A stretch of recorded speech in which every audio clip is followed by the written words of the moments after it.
ইহুদি এবং খ্রিস্টান বিভিন্ন জাতের বেঈমানেরা যখন নারী জাতিকে নিয়ে অবহেলা করত, ঠিক আল্লাহ রাব্বুল আলামিন এমন এক মুহূর্তে সর্বকালের সর্বশ্রেষ্ঠ মহামানব রাহমাতুল লিল আলামিন জনাবে মুহাম্মদুর রাসূলুল্লাহ সাল্লাল্লাহু আলাইহি ওয়াসাল্লামকে সেই মক্কা নগরীতে কুরাইশ বংশে আল্লাহ রাব্বুল আলামিন পাঠিয়েছেন, যার মাধ্যমে আল্লাহ রাব্বুল আলামিন নারী জাতিকে সম্মানিত করেছেন।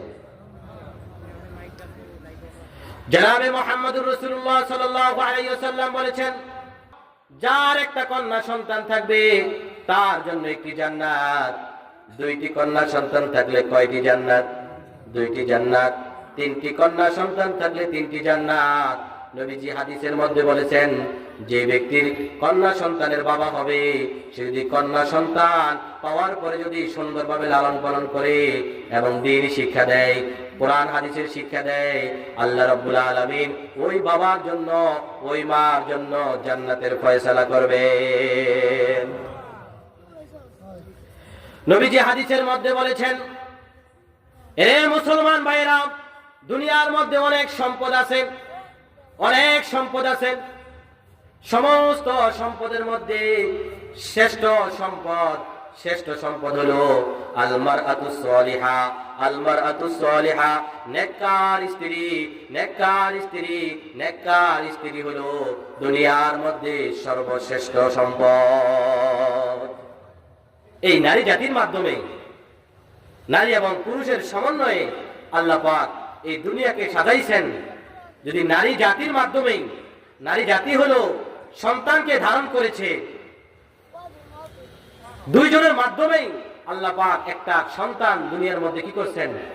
পাঠিয়েছেন।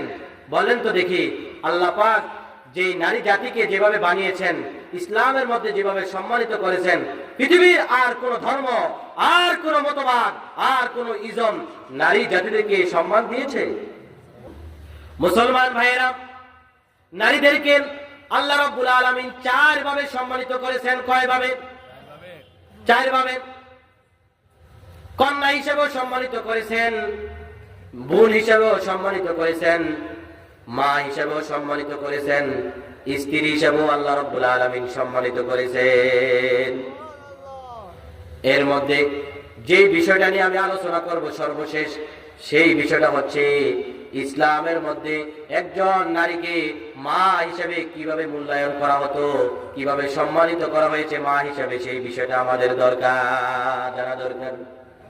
জানা দরকার কি দরকার না? আমাদের প্রত্যেকের মা আছে না নাই?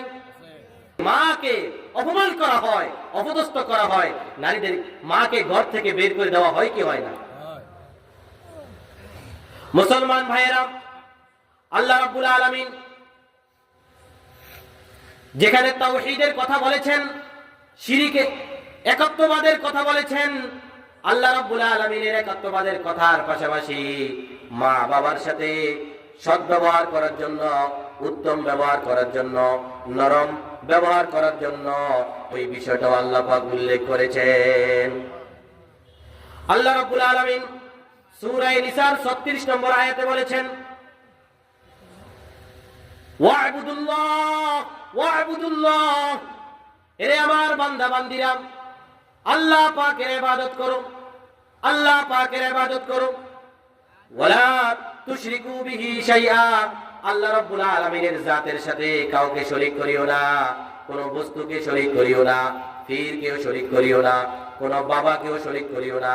আল্লাহর নামে মান্নত করো, আল্লাহর নামে কসম করো, আল্লাহর ইবাদত করো, আল্লাহর জাতের মধ্যে কাউকে শরীক করিও না, আল্লাহর সিফাতের মধ্যে কাউকে শরীক করিও না। বলেন তো আল্লাহ কয়জন? আর জোরে বলেন কয়জন? আল্লাহর সাথে কাউকে কি করা যাবে না? সন্তান দেওয়ার মালিক কে? আর জোরে বলেন কে? ইজ্জত দেওয়ার মালিক কে? অপমান করার মালিক কে? অপদস্থ করার মালিক কে? রিজিক দেওয়ার মালিক কে? আর জোরে বলেন কে? আল্লাহর জাতের সাথে শিরিক ফিজ জাত, শিরিক ফিজ সিফাত, কোনোভাবেই আল্লাহ পাকের জাতের সাথে কাউকে শরীক করা যাবে না। আল্লাহ পাকের উপরে পরিপূর্ণ বিশ্বাস রাখতে হবে। এই কথার পাশাপাশি রব্বুল আলামিন বলেছেন, ওয়া বিল ওয়ালিদাইনি ইহসানা, ওয়াবিল ওয়ালিদাইনি ইহসানা, শিরিক করিও না এবং পিতা মাতার সাথে কি করিও, ভালো ব্যবহার করিও, সৎ আচরণ করিও। বলেন তো দেখি, তাওহীদের সাথে আল্লাহর সাথে কাউকে শরীক করা যাবে না? শরীক করা কি যাবে না? এর পাশাপাশি অর্থাৎ আল্লাহকে এককভাবে বিশ্বাস করতে হবে, আল্লাহ এক, তার কোনো কি নাই, শরীক নাই। এই তাওহীদের পাশাপাশি রব্বুল আলামিন পিতা মাতার সাথে সৎ ব্যবহার করার জন্য আল্লাহ রব্বুল আলামিন বলেছেন কি বলেন নাই? মুহতারাম হাজিরিন, আল্লাহ রব্বুল আলামিন বলেছেন, কুল তাআলাউ আতলু মা হাররামা রাব্বুকুম আলাইকুম আল্লা তুশরিকু বিহি শাইআন ওয়া বিল ওয়ালিদাইনি ইহসানা।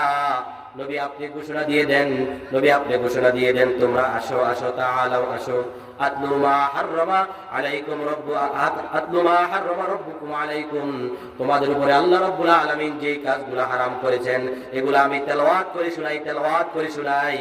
ওয়ালা তুশরিকু বিহি আল্লা তুশরিকু বিহি শাইআ, আল্লাহ পাক যেটা তোমাদের উপর হারাম করেছেন সেই জিনিসটা হচ্ছে আল্লাহর জাতের সাথে তোমরা কাউকে শরীক করিও না।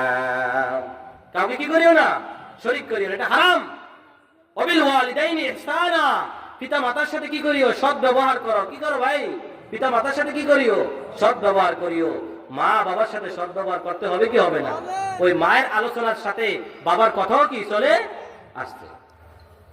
বিশ্বনবী সরকারে দো আলমের সাহাবী হযরতে আব্দুল্লাহ ইবনে মাসউদ রাদিয়াল্লাহু তাআলা আনহু নবীজিকে প্রশ্ন করেছেন, ইয়া রাসূলুল্লাহ, ইয়া রাসূলুল্লাহ, ইয়া হাবিবাল্লাহ, আইয়ুল আমালি আহাব্বু ইলাল্লাহ, আল্লাহ রাব্বুল আলামিনের কাছে কোন আমলটা সবচেয়ে বেশি পছন্দনীয়?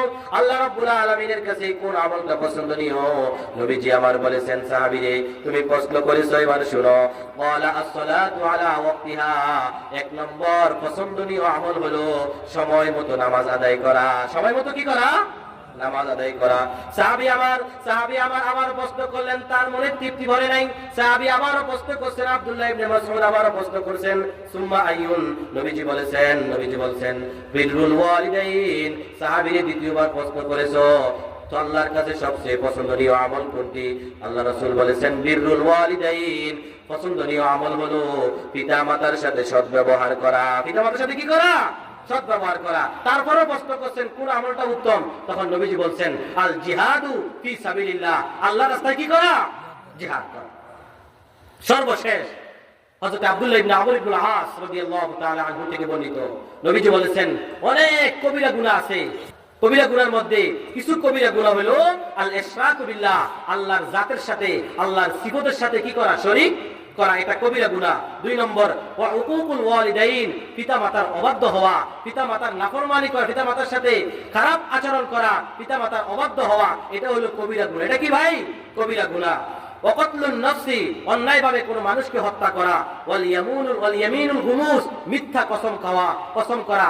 কথায় কথায় মানুষ মিথ্যা কসম খায় কি খায় না? এগুলা কবিরা গুনাহ। এগুলা কি গুনাহ? কবিরা গুনাহ।